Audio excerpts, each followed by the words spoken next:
दोस्तों तो मैं सोच रहा हूँ कि करंट अफेयर जितना पूछा हुआ है 2022 2021 जैसे 25 से 30 करंट डायरेक्टली करंट से आते हैं। जैसे मैं क्वेश्चन अभी देख रहा था और क्वेश्चन में मैंने देखा कि जो G20 का क्वेश्चन है 2021 में भी पूछा गया था, 2022 में भी पूछा गया और IMF के बारे में पूछा जाता है। उसके बाद RBI के बारे में बिल्कुल पूछा जाता है, इन्फ्लेशन रिलेटेड, नीर के बारे में जो नॉमिनल इफेक्टिव एक्सचेंज रेट है, और इन्फ्लेशन के बारे में जो इकोनॉमिक्स से रिलेटेड है।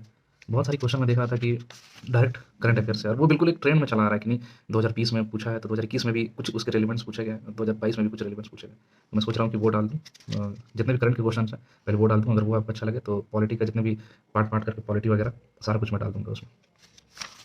मैं देख रहा था तो कोशिश करता हूँ जितने भी करंट में पूछे गए हैं 2022 के प्री में क्वेश्चंस वो डाल के एनालाइज करके आपको एक ओवरव्यू दे दूँ कि क्वेश्चन और ट्रेंड कहाँ से चल रहा है और क्वेश्चन नेक्स्ट क्या आने वाला है। तो ये आप देख लें, यूपीएससी भी एक तरह का अनसर्टेन है, अनसर्टेन पब्लिक सर्विस कमीशन भी इसको कहते हैं, तो अनसर्टेन क्वेश्चन भी आता है। लेकिन आप एक ट्रेंड अगर पता चल जाए ना तो कम से कम 40 से 50 क्वेश्चन आप आराम से कर लेंगे। तो मैं देखता हूँ, कोशिश करता हूँ डालने की। जय हिंद दोस्तों और वेलकम टू डार्क हॉर्स। आज है 16 जनवरी 2023। आज हिंदू न्यूज़पेपर तो आया नहीं, कुछ खास मुझे इंडियन एक्सप्रेस में लगा नहीं, तो मैं सोचा कि कुछ अलग वीडियो डालते हैं।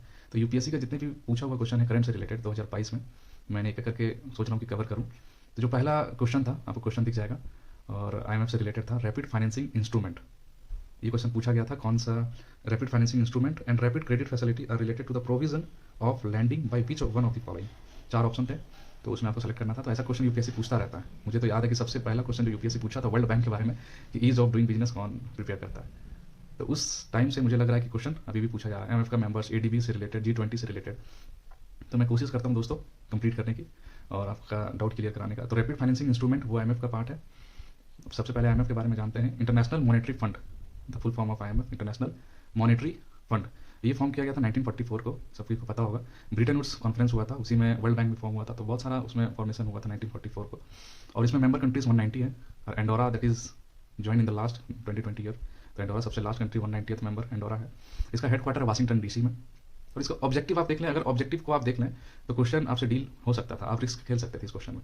तो ऑब्जेक्टिव क्या है? Help global currency exchange stability against balance of payment crisis. Help global currency exchange stability against balance of payment crisis. तो ये देख लें, अगर किसी को क्राइसिस है कोई कंट्री को, तो IMF हेल्प करती है उसे लोन देके, उसे मदद करके। तो ये है IMF का वर्क। और फंक्शन देखते हैं हम, और फंक्शन से ही क्वेश्चन आया था। अभी आपको आगे मालूम चलेगा कि कितना इजी क्वेश्चन पूछा गया था यूपीएससी के द्वारा। तो फंक्शन इज IMF का 2 पार्ट में हम डिवाइड कर सकते हैं। पहला हो गया फाइनेंसिंग असिस्टेंस, और दूसरा हो गया टेक्निकल असिस्टेंस। फाइनेंसिंग टेक्निकल में भी हम लोग प्रोवाइड करते हैं बहुत सारे असिस्टेंट, और फाइनेंसिंग में भी प्रोवाइड करते हैं। तो फाइनेंसिंग रिलेटेड असिस्टेंट हम देखते हैं कि लोन टू मेंबर्स कंट्री, ये तो है ही, लोन प्रोवाइड करेगा क्योंकि मॉनेटरी फंड है तो बिल्कुल लोन प्रोवाइड करना ही है। और दूसरे में आ जाता है इसका फंक्शन जो फाइनेंसिंग के अंदर है, रैपिड फाइनेंसिंग इंस्ट्रूमेंट, जो कि पूछा गया था IMF के द्वारा। तो रैपिड फाइनेंसिंग इंस्ट्रूमेंट में आ जाता है credit facility to low income countries need urgent balance of payment crisis. तो रैपिड फाइनेंसिंग इंस्ट्रूमेंट का मतलब ये है कि rapid means urgent need of balance of payment. तो अगर अर्जेंट आप नीड किसी को दे रहे हैं, लो इनकम कंट्रीज को, अंडर डेवलप कंट्रीज को, तो वो आ जाएगा आपका रैपिड फाइनेंसिंग इंस्ट्रूमेंट के अंदर, जो कि फाइनेंसिंग असिस्टेंट है। तो ये उसका फंक्शन है। टेक्निकल असिस्टेंट भी हम लोग बहुत सारा देते हैं IMF के द्वारा। तो ये हो गया, तो ये क्वेश्चन पूछा गया था यूपीएससी के द्वारा, उसका फंक्शन पूछा गया था वो फाइनेंसिंग असिस्टेंट के द्वारा। और इसके बाद आप देख सकते हैं कि IMF कोटास भी होता है इसमें, और कोटा के हिसाब से लोन दिया जाता है मेंबर कंट्रीज को। तो कोटा पूछ लिया जाता है, तो कोटा भी आपको मालूम होना चाहिए। तो कोटास बेसिकली जो फाइनेंशियल हेल्प होता है वो कोटा के हिसाब से डिफाइंड है। और कोटा कैसे डिफाइंड है ये आप देख लें, एक बार माइंड में रख लें, गो थ्रू एक बार हो जाए। एवरेज जीडीपी निकाल के 50% ऑफ एवरेज जीडीपी निकाला जाता है, ओपननेस का 30%, इकोनॉमिक वेरिएबिलिटी का 15%, और इंटरनेशनल जो रिजर्व है जो कंट्रीज का वो 5% है। तो ये 100% हो गया। तो इस बेसिस पे फाइनेंशियल हेल्प और कोटा डिफाइंड होता है, और कोटा के हिसाब से फाइनेंशियल हेल्प दिया जाता है कंट्रीज को। तो ये चीज़ आप याद रखें, IMF कोटास। और इस IMF के अंदर एक SDR आता है, स्पेशल ड्राइंग राइट, आपने सुना भी होगा। तो ये स्पेशल ड्राइंग जो राइट है वो क्रिएटेड बाई IMF के द्वारा क्रिएट किया गया है। Reserve asset for member countries, जो भी रिजर्व एसेट है मेंबर कंट्रीज का वो SDR के द्वारा दर्शाया जाता है। और इट्स नॉट अ करेंसी। और इसमें अगर जैसे SDR स्पेशल ड्राइंग जो राइट है वो जो रिजर्व है उसमें, और करेंसी के तौर पे रिजर्व नहीं है, वो जो मेंबर्स कंट्री है वो इसका बेनिफिट अवेल कर सकते हैं। और SDR का आप देखें तो 5 ही इसमें करेंसी फॉर्मेशन जो होता है, 5 ही इसमें इंक्लूड है। तो डॉलर है, यूरो है, जापानीज येन है, पाउंड स्ट्रेलिंग है, चाइनीज रेनबी है। तो ये भी पूछा गया था यूपीएससी क्वेश्चन में, मैंने देखा था बैक ईयर क्वेश्चन पे, ये भी पूछा गया था। उसके बाद IMF के बारे में आप जान सकते हैं कि इंडिया का जो फॉरेन रिजर्व है वो उसमें SDR इंक्लूड करता है। तो अगर इकोनॉमिक का क्वेश्चन आपसे पूछा जाए और इंडियाज का मेंशन किया जाता है कि India's foreign reserve included SDR, तो yes it's also included SDR।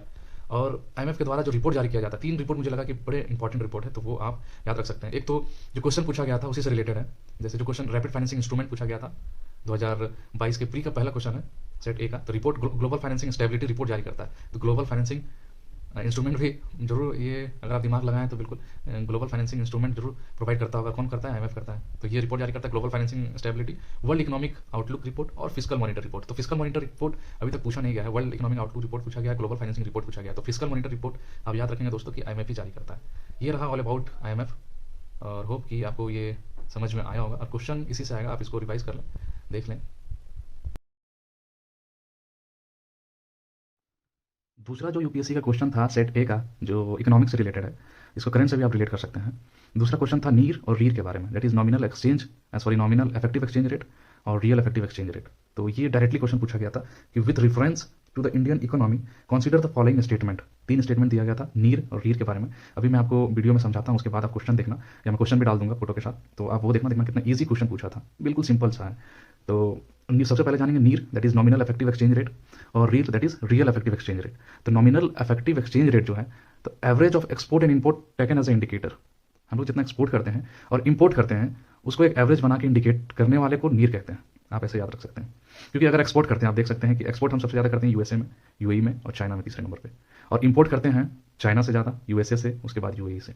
तो जो एक्सपोर्ट और इंपोर्ट का जो एवरेज निकालते हैं हम, उसको आप कह सकते हैं नॉमिनल इफेक्टिव एक्सचेंज रेट। वो एक nominal effective exchange rate define होता है, कितना हम एक्सपोर्ट करते हैं, किस लेवल पर एक्सपोर्ट करते हैं। ये हो गया नीर के बारे में। और नीर के बारे में एक चीज़ और आप याद रख लें कि अगर नीर बढ़ता है, अगर हम एक्सपोर्ट बढ़ता है, इंडिया से जैसे एक्सपोर्ट बढ़ रहा है, हम एक्सपोर्ट ज़्यादा कर रहे हैं, तो एप्रिसिएशन भी बढ़ेगा। नॉमिनल इफेक्टिव एक्सचेंज रेट है और हम एक्सपोर्ट इंपोर्ट ज़्यादा कर रहे हैं, तो जाहिर सी बात है कि एप्रिसिएशन ऑफ रुपीज़ बढ़ेगा। ये कॉमन सी बात है, क्योंकि अगर एक्सपोर्ट ज़्यादा है, इंपोर्ट भी ज़्यादा है, दोनों चल रहा है, तो एप्रिसिएशन ऑफ रुपीज़ रहेगा। ये इसलिए रहेगा क्योंकि अगर हम उस कंट्री में एक्सपोर्ट कर रहे हैं, तो जाहिर सी बात है कि 3-4 कंट्री जो है, जैसे यूएसए, यूएई, चाइना है, तो उसका जो एक्सचेंज रेट है और जो हमारा एक्सचेंज रेट है, वो बिल्कुल बैलेंस चल रहा है, एक तरह का ट्रेड रिलेटिव चल रहा है। तो अगर नीर बढ़ता है, nominal exchange effective exchange rate अगर बढ़ता है, तो एप्रिसिएशन ऑफ रुपीज़ रहेगा। ये चीज़ आपको याद रखना है। रही बात रील की, तो रील और नीर में ज़्यादा डिफरेंस नहीं है, एक डिफरेंस है बस, ये है रियल इफेक्टिव एक्सचेंज रेट, और इसका जो एवरेज एक्सचेंज रेट एडजस्ट होता है वो इन्फ्लेशन के साथ होता है। रियल क्या? रियल मीन्स अगर रीर समझिए कि अगर कम होता है, अगर कम हो जाता है, तो इन्फ्लेशन के कारण कम होगा और इन्फ्लेशन के कारण ही बढ़ेगा। तो अगर यूएसए का इन्फ्लेशन और इंडिया का इन्फ्लेशन दोनों को मिलाएं, उसके बाद हम लोग रियल को डिफाइन करते हैं। तो नॉमिनल इफेक्टिव एक्सचेंज रेट और रियल इफेक्टिव एक्सचेंज रेट में यही डिफरेंस है कि इसमें इन्फ्लेशन काउंट करते हैं, और जिसमें इन्फ्लेशन काउंट होता है वो है रियल इफेक्टिव एक्सचेंज रेट। अब एक बात के माने चलें कि यूएसए में इन्फ्लेशन है, इंडिया में भी इन्फ्लेशन है, लेकिन वो कॉमन है, वो ना ज़्यादा है, ना हाई है, ना कम है, तो इंपोर्ट और एक्सपोर्ट में कोई फर्क नहीं पड़ेगा। और अगर इन्फ्लेशन बढ़ गया तो रीर और नीर दोनों बिल्कुल हाई डाइवर्जेंस हो जाएगा, दोनों में काफ़ी डिफरेंस हो जाएगा। और अगर एक्सपोर्ट बढ़ रहा है रीर में, तो एक्सपेंसिव हो जाएगा, और इंपोर्ट अगर बढ़ रहा है, अगर रीर बढ़ रहा है तो इंपोर्ट चीपर हो जाएगा, और रीर अगर कम हो रहा है तो इंपोर्ट चीपर हो जाएगा। इंपोर्ट चीपर इसलिए होगा क्योंकि दाम कम हो जाएगा यहाँ के एक्सचेंज रेट का, और एक्सचेंज रेट का दाम कम होगा इंडिया का, तो सब इंपोर्ट ज़्यादा करेंगे, मतलब एक्सपोर्ट ज़्यादा करेंगे और इंपोर्ट कम करेंगे, तो जाहिर सी बात है कि इसमें रिलीवेंस आ जाएगा। तो अगर रीर बढ़ रहा है तो एक्सपोर्ट महंगा हो जाएगा, और अगर रीर कम हो रहा है तो इंपोर्ट सस्ता हो जाएगा। और हाई इन्फ्लेशन है, जैसे इंडिया में हाई इन्फ्लेशन आ गया, तो उसमें हाई डाइवर्जेंस बिटवीन नीर एंड रीर रहेगा। यही क्वेश्चन पूछा गया था, आप देख सकते हो। और नीर के बारे में और अगर आपको जानना है, एक चीज़ और था इसमें कि रीर 6 करके था, तो ये बस याद रख लें आपको कि रीर 6 होता क्या है। रियल इफेक्टिव एक्सचेंज रेट है 6, तो ये 6 जो पार्टनर कंट्री है, जो 6 ट्रेडिंग कंट्रीज है, उसके साथ ये ट्रेड करता है रियल इफेक्टिव एक्सचेंज रेट। तो ये यूएस डॉलर इसमें आ जाता है, हांगकांग डॉलर है, यूरो है, पाउंड स्टर्लिंग है, जापानीज येन है, चाइनीज रेनबी है। ये रहा नॉमिनल इफेक्टिव एक्सचेंज रेट और रियल इफेक्टिव एक्सचेंज रेट। दोनों में डिफरेंस बस यही है कि real effective exchange rate count होता है इन्फ्लेशन के साथ, ये याद रख सकते हैं, और nominal effective exchange rate export और इंपोर्ट जनरल काउंट होता है। और अगर नीर बढ़ेगा तो एप्रिसिएशन ऑफ रुपीज़ बढ़ेगा, नीर कम होगा तो एप्रिसिएशन ऑफ रुपीज़ कम होगा। ये बस सिंपल सा थिंग है, वो आप याद रख सकते हैं।